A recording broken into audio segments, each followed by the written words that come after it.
नमस्कार, आप देख रहे हैं हेडलाइंस न्यूज। दिन भर की ताज़ा खबरों के लिए अभी सब्सक्राइब करें, साथ में बेल आइकन भी प्रेस कर लें। खबरों में आगे बढ़ने से पहले वीडियो को लाइक जरूर करें और अपने दोस्तों के साथ ज्यादा से ज्यादा शेयर करें। और आप किस राज्य शहर से न्यूज को देख रहे हैं, कमेंट में जरूर लिखें। दुकानों के जरिए राष्ट्रीय खाद्य सुरक्षा कानून को लागू करने की राज्यों की रैंकिंग में ओडिशा टॉप पर रहा है। जी हां, आपको बता दें कि उसके बाद उत्तर प्रदेश और आंध्र प्रदेश का स्थान है। सरकार ने मंगलवार को यह जानकारी दी। केंद्रीय खाद्य एवं उपभोक्ता मामलों के मंत्री पीयूष गोयल ने भारत में खाद्य एवं पोषण सुरक्षा पर राज्यों के खाद्य मंत्रियों के सम्मेलन के दौरान NFSA के लिए राज्यों की रैंकिंग इंडेक्स 2022 जारी किया। विशेष श्रेणी के राज्य में लगातार त्रिपुरा पहले स्थान पर रहा, उसके बाद क्रमशः हिमाचल प्रदेश और सिक्किम का स्थान रहा।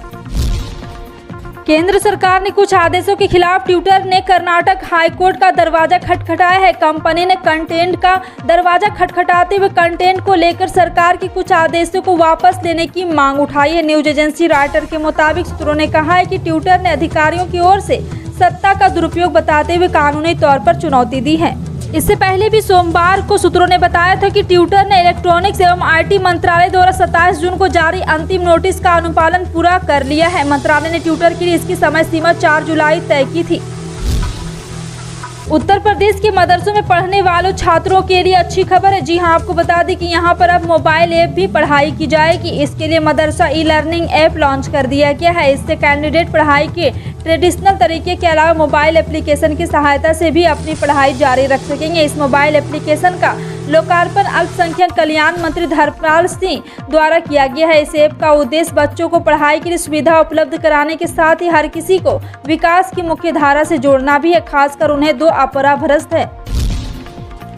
7 जुलाई को प्रधानमंत्री नरेंद्र मोदी अपने संसदीय क्षेत्र वाराणसी आ रहे हैं। इस दौरे पर प्रधानमंत्री कई करोड़ की सौगात भी जनता को देंगे, जिसमें एक अनोखी सौगात भी शामिल है और वह सौगात है वाराणसी के नमो घाट पर बनने वाला बांध। जी हां, आपको बता दें कि काशी में पायलट प्रोजेक्ट के तौर पर नमो घाट पर फ्लोटिंग बाथ जेटी का निर्माण होने वाला है। जहाँ किसी को तैरना नहीं आता, वो भी गंगा की अविरल धारा में निश्चिंत होकर डुबकी लगा सकते हैं। मध्य प्रदेश की सरकार ने इंदौर और भोपाल में होने वाले G20 देशों की 2 सम्मेलन की अतिथि और सुरक्षा की देखभाल के लिए शीर्ष अधिकारी एक समिति गठित की है। एक अधिकारी ने मंगलवार को ये जानकारी दी। एक बयान में कहा गया कि मुख्य सचिव की अध्यक्षता वाली समिति G20 देशों के 2 सम्मेलनों के दौरान अंतर्राष्ट्रीय प्रतिनिधियों के आतिथ्य और सुरक्षा व्यवस्था को देखेगी। हालांकि बयान में इन आयोजनों की किसी तारीख का उल्लेख नहीं किया गया है। समिति में आने वरिष्ठ अधिकारियों के अलावा सामान्य प्रशासन और गृह विभागों के अतिरिक्त मुख्य सचिव शामिल है। इस समिति के सचिव एवं नोडल अधिकारी पर्यटन विभाग के प्रमुख सचिव रहेंगे। सरकार के खिलाफ किसानों की बढ़ती नाराजगी से देश में किसान आंदोलन की सक्रियता और तेज देखने को मिल सकती है। अग्निपथ योजना के विरोध में संयुक्त किसान मोर्चा का आंदोलन शुरू कर किसानों को एक बार फिर एकजुट कर ताकत दिखाने की कोशिश के तौर पर देखा जा रहा है।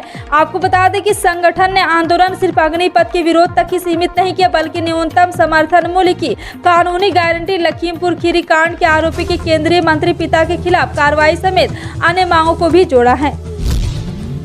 पब्लिक सेक्टर का सबसे बड़ा बैंक SBI अपने ग्राहकों के लिए कई सुविधा पेश करता है। अब SBI ने अपने ग्राहकों के लिए एक बड़ी सहूलियत दी है। इसके तहत बैंक से जुड़े 5 महत्वपूर्ण कार्य ग्राहक बिना बैंक की शाखाएं जाए घर बैठे कर सकते हैं।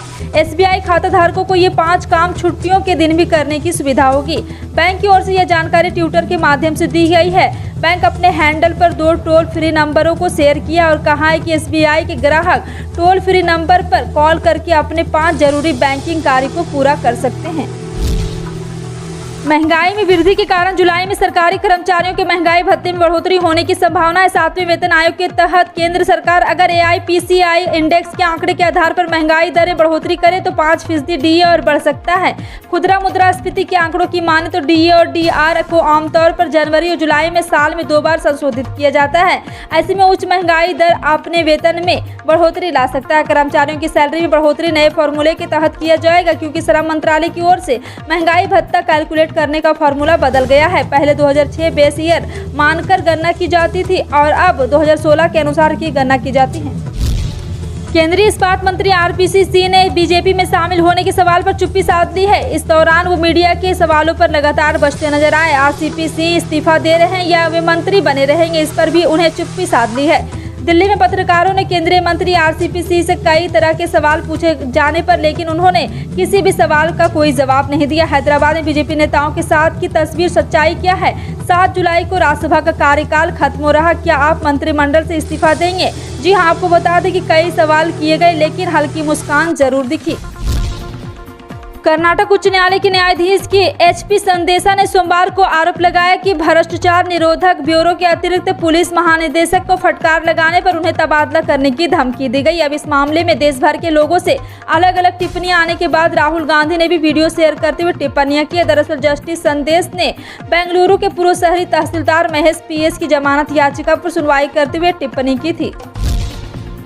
एयरटेल और रिलायंस जियो देश की 2 सबसे बड़ी टेलीकॉम कंपनियों में से एक है। दोनों ही कंपनियां लगातार अपने ग्राहकों के लिए किफायती दाम में ज्यादा फायदे देने वाली प्लान लॉन्च करती रहती है। जियो और एयरटेल के पास कई ऐसे प्रीपेड प्लान हैं जो लगभग एक कीमत पर आते हैं और एक जैसे फायदे ऑफर करते हैं। हम आपको एयरटेल और जियो के ऐसे प्लान के बारे में विस्तार से बताने वाले हैं जिनकी कीमत 1000 रुपये के आसपास है। जी हाँ, आपको बता दें कि एयरटेल के 999 रुपये और रिलायंस जियो के 1066 रुपये वाले प्रीपेड प्लान हैं।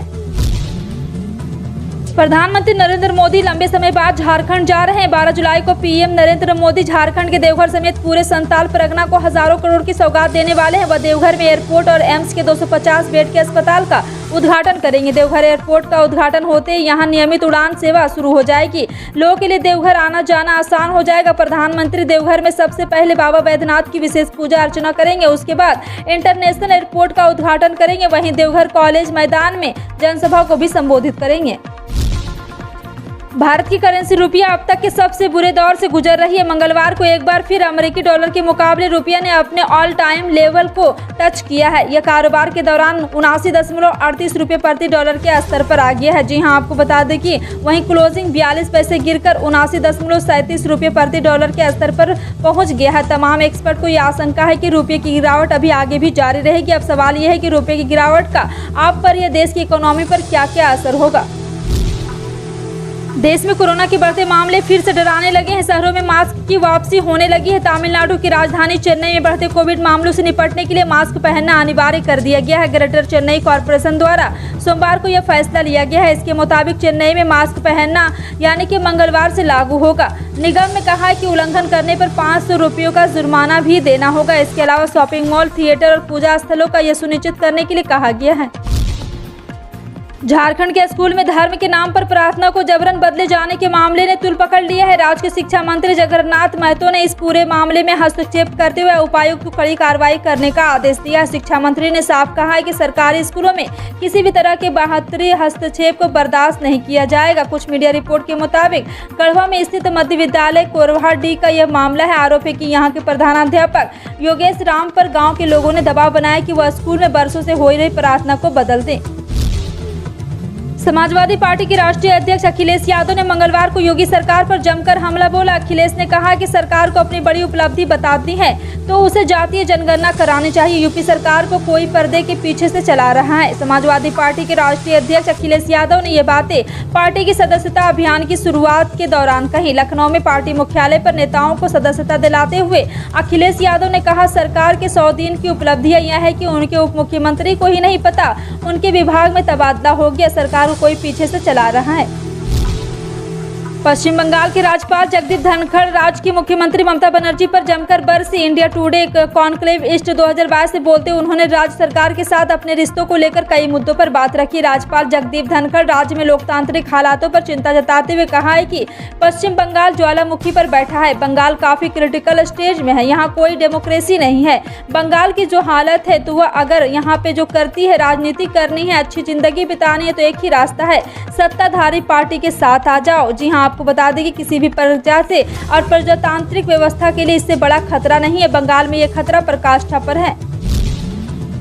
तेल कंपनियों ने पेट्रोल और डीजल के दाम भी जारी कर दिए हैं। आज भी तेल की कीमत में कोई बदलाव नहीं किया गया है। पिछले तकरीबन 1 महीने से पेट्रोल और डीजल में बिक्री हुई स्थिरता मूलता है और 21 मई को केंद्र की मोदी सरकार ने वाहन ईंधन की कीमत पर कम करने की आमदनी की राहत दी थी। लेकिन आपको बता दें कि सरकार द्वारा पेट्रोल पर 8 रुपये और डीजल पर 6 रुपये एक्साइज ड्यूटी कम कर दी गई थी। इसके बाद पेट्रोल 9.50 रुपये और डीजल 7 रुपये प्रति लीटर सस्ता हो गया है। वहीं अब ओपेक, रूस समेत अन्य सहयोगी देशों के बीच कच्चे तेल का उत्पादन बढ़ाकर प्रतिदिन 6.48 लाख बैरल करने पर सहमति बनी है। इस फैसले से दुनिया भर में पेट्रोल और डीजल की कीमत नीचे आने की उम्मीद है। मुंबई सहित महाराष्ट्र के कई इलाकों में बारिश को लेकर अलर्ट जारी किया गया है। मौसम विभाग की ओर से ऑरेंज अलर्ट जारी किया गया है। मुंबई के अंधेरी, सायन, चेंबूर, कुर्ला के कुछ इलाकों में जल जमाव की स्थिति नजर आ रही है। कारोबारी नगरी मुंबई में रुक रुक कर तेज बारिश भी जारी है। मौसम विभाग के अनुसार बिहार की राजधानी पटना समेत सूबे के कुछ स्थानों पर मेघ गर्जन, ठनका गिरने व हल्की बारिश के आसार हैं। अररिया व किशनगंज समेत कुछ जिलों के इलाकों में भारी बारिश की संभावना व्यक्त की गई है। बढ़ती महंगाई के बीच बेरोजगारी दर के आंकड़े भी चिंता पैदा करने वाली है। राज्य स्तर से लेकर राष्ट्रीय स्तर तक ऐसे ही संकेत मिल रहे हैं। राष्ट्रीय औसत की तुलना में छत्तीसगढ़ काफी बेहतर स्थिति में है, जहां जून 2022 में देश में बेरोजगारी दर 7.8% दर्ज की गई है। आपका इन सभी खबरों पर क्या कहना है, कमेंट सेक्शन में टाइप करके जरूर बताएं। इसी तरह की पल पल की अपडेट जानने के लिए जुड़े रहें आप अपने हेडलाइंस न्यूज के साथ। मिलते हैं अगली बड़ी खबर में, तब तक के लिए जय हिंद।